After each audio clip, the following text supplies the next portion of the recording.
We are watching AnewZ tonight from Baku. I'm Bakhtiar Sanov, and let's see the headlines.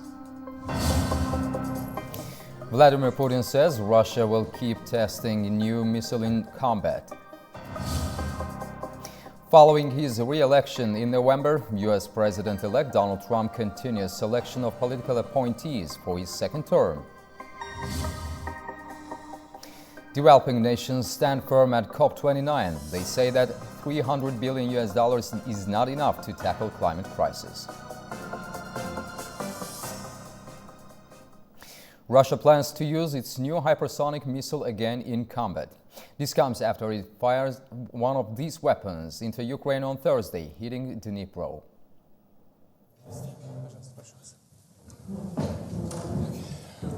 Russian President Vladimir Putin says he has plenty of the new intermediate-range hypersonic missiles in stock, which are ready for use. It's after Moscow fired the new weapon into Ukraine for the first time on Thursday. President Vladimir Putin says he was prompted by Ukraine's use of US ballistic missiles and British cruise weapons that hit Russia. And he says using the missile was a successful test. I will add that there are no means of counteracting such a missile, means of intercepting it in the world today. They do not exist. And I will emphasize once again, we will continue testing the latest system. It is necessary to establish serial production. We will consider that the decision on serial production of this system has been made. In fact, it has been effectively organized. Considering the special strength of this weapon, its power, it will be put into service in the strategic missile forces. Using the missile in Dnipro saw 2 people injured, according to Ukrainian authorities. President Volodymyr Zelensky calls the testing of this type of weapon an international crime. It's despite the Oreshnik being fired with a conventional warhead and not with a nuclear one. The US says Moscow only has a handful of these ballistic nuclear-capable warheads. Following his re-election in November, U.S. President-elect Donald Trump has been selecting political appointees for his second term.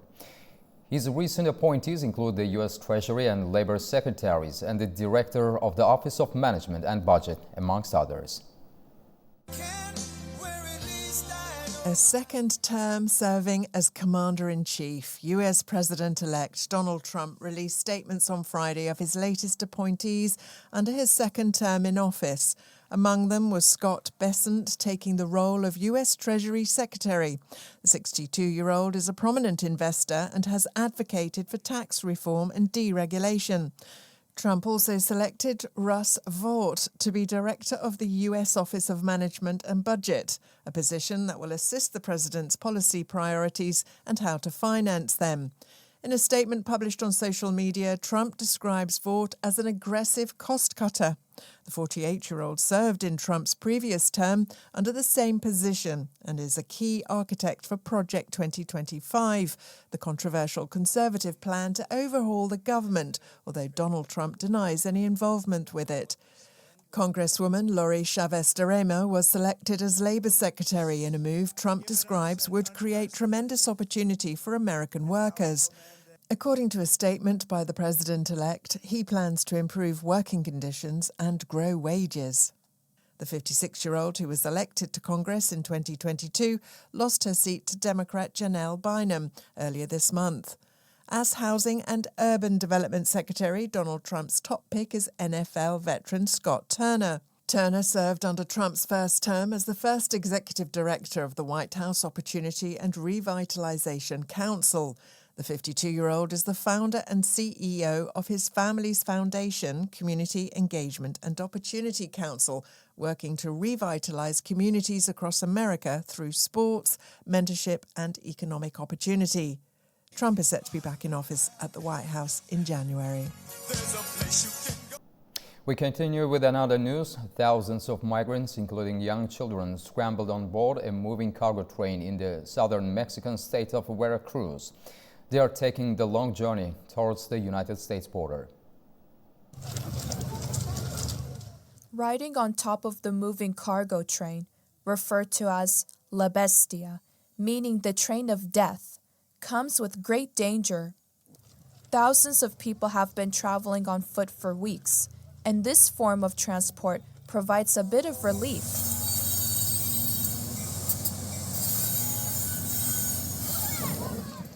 The risk of falling from the train doesn't deter most. However, others are more worried about officials finding them.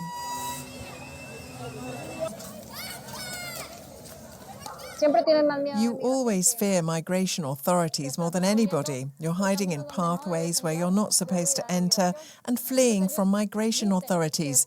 They say they're here to protect you, but in reality they're pushing you to go to very dangerous places, and that is where kidnappings and everything happens. In 2022, it was estimated that around 11 million illegal migrants went to the U.S. That's according to the Department of Homeland Security. Many of these families are fleeing violence, poverty, and political instability in their home countries, hoping to secure asylum or find work in the United States. Their journey comes as U.S. President-elect Donald Trump takes office in January, with plans to create stricter border measures.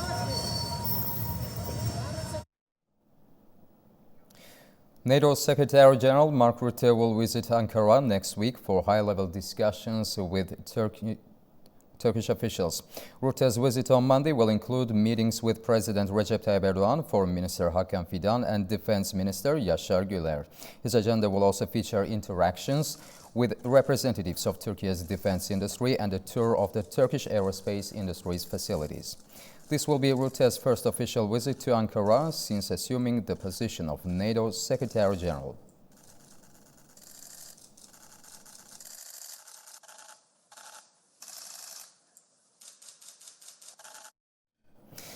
The United Nations World Food Programme says $16.9 billion will be needed in 2025 to provide food aid to millions facing hunger worldwide. It warns that conflicts, climate disasters, and economic crises are worsening the situation every year.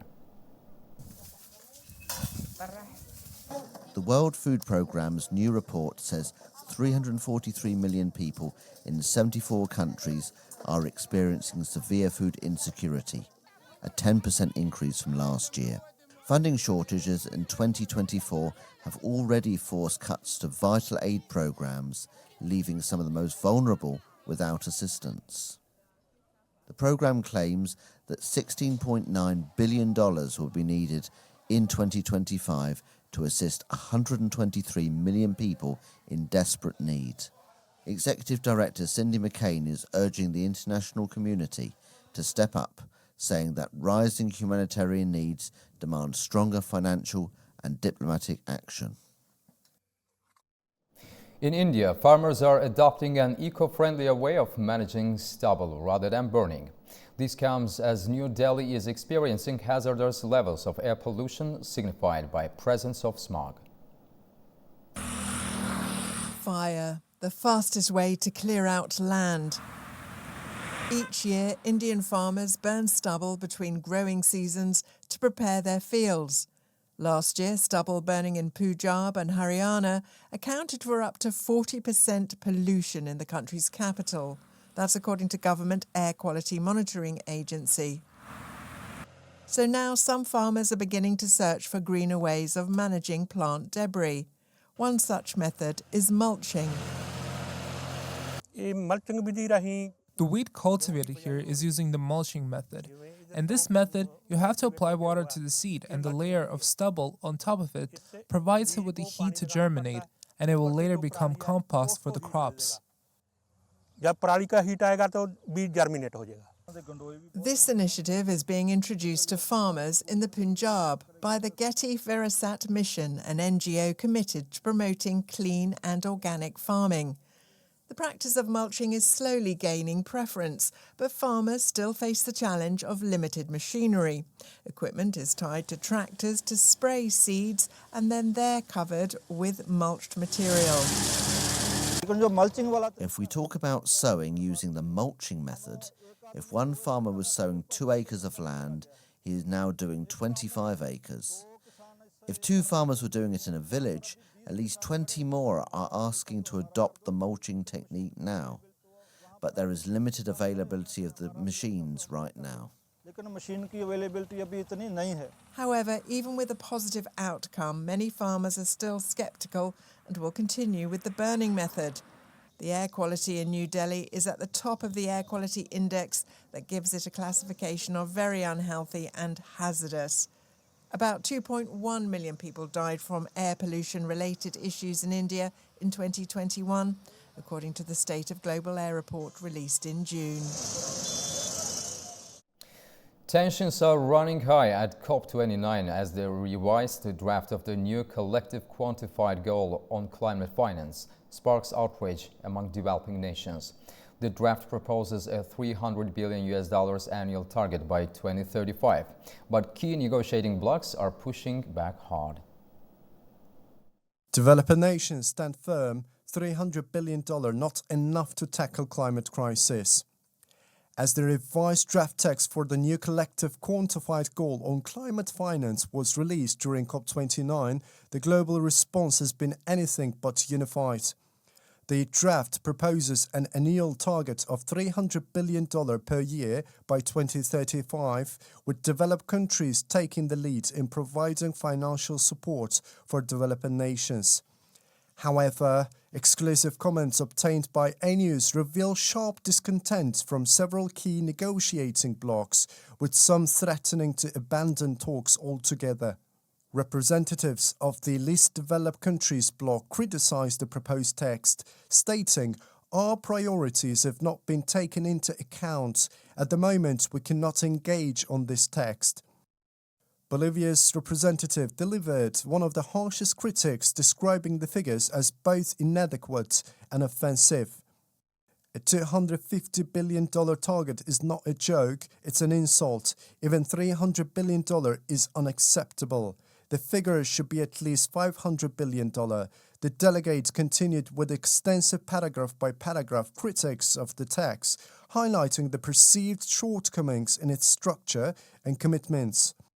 India aligned with Bolivia's stance, insisting that the NCQG must reach at least $500 billion annually to meet the needs of developing nations. The African bloc echoed similar frustrations, emphasizing that their suggestions had been ignored. A representative restated their core demands, expressing clear dissatisfaction with the revised draft.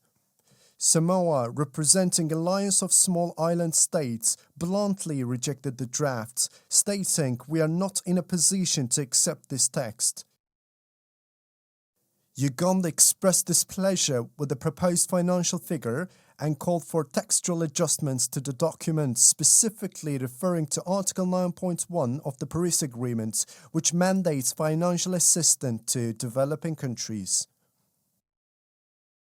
The discontent reached a breaking point when the LDC bloc raised a point of order during the discussions. In a scathing remark, their representative declared, "This meeting means nothing to us. If you want to continue discussions, we'll leave the room. We call for the suspension of the meeting." This dramatic call for a suspension underscores the growing frustrations among developing nations who view the current proposals as far removed from their urgent needs for climate adaptation and mitigation. The new collective quantified goal aims to replace the previous $100 billion annual target established at COP15 in 2009, which many argue was never fully met. The new draft text proposes an increased figure of $300 billion annually by 2035, with developed countries leading the charge to support climate action in developing nations. The UN Framework Convention on Climate Change negotiations have been heavily divided, reflecting long-standing tensions between the Global North and Global South. The $300 billion proposal has been widely criticized as insufficient to address the scale of the climate crisis, with many blocs demanding figures closer to $500 billion to ensure meaningful progress. What's next? As the global climate crisis intensifies, all eyes remain on Baku to see whether a consensus can be reached or whether the divide between the global north and south will widen further. At the COP29 venue, the proposed new finance deal is still under discussion, with a significant divide between developed and developing countries. Guy, Sean and Orkan Amashev are tracking the latest developments. Let's go to them now. Good evening, Guy. What updates do you have for us? Well, back here, welcome back to a packed conference hall here at COP29. And although some negotiations are continuing and are set to continue soon in the next session, there have been some things already agreed. The final stage of Article 6 of the Paris Agreement has now been agreed. That relates to carbon markets, of course, which will be a key way of increasing investment into climate action. Orkan, so some things have been achieved already? Already, yes, and a major breakthrough is that Article 6 of the Paris Agreement is now fully operational.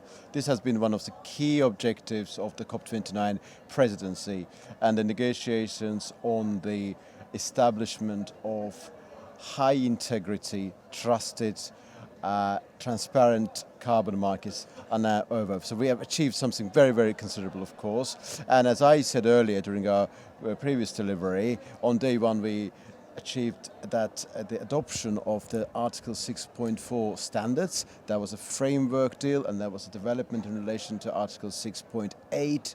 So the ground was laid for this breakthrough, which happened today and announced today. This is very important, but of course NCQG is another important element. We have heard some indications that indeed the consensus on $300 billion US dollar figure may also be achieved very soon. There are very clear indications that things are moving in that direction, and very much hope that after carbon market breakthrough, NCQG will be another, and this night will culminate in a great success. Yes, back here. So the carbon market success we've already achieved. As Orkan said there, we do have some strong indications that the $300 billion figure may be close to being agreed. We'll stay with this, obviously, all through the night, keeping you updated from here at COP29. Thank you very much, Guy and Orkan, for these updates. And as the world unites against the climate crisis, plastic waste has taken center stage for some environmental campaigners. On Saturday, informal waste collectors, indigenous groups and youth marched in the South Korean city of Busan, calling for stricter global action against plastic pollution. Banners reading "Cut Plastic Production" and "Drastic Plastic Reduction Now" were held high as thousands marched through the streets near the Busan Exhibition and Convention Center. The protest came ahead of the fifth session of the Intergovernmental Negotiating Committee, known as the INC5, which is set to begin on Monday, where delegates will discuss a legally binding global agreement on plastic pollution. So we are here with Greenpeace and our allies in the Break Free from Plastic movement to represent the millions of people around the world that are demanding that world leaders address plastic pollution by reducing the amount of plastic that we produce in the first place. The activists are pushing for a culture of reusable containers, emphasizing their importance of reducing plastic waste. Some held plastic containers symbolizing wombs, with microplastic and a baby inside, accompanied by a letter reading, "Wombs under siege, microplastics are already affecting our babies." I made this hat because I wanted to show how much plastic waste was being abandoned at sea and now becoming a big issue. Our living creatures are being affected by plastic pollution. The debate at future UN climate talks is expected to center on whether the deal should aim to reduce production, while such major producers as Saudi Arabia and China have previously advocated for prioritizing less contentious strategies, such as waste management.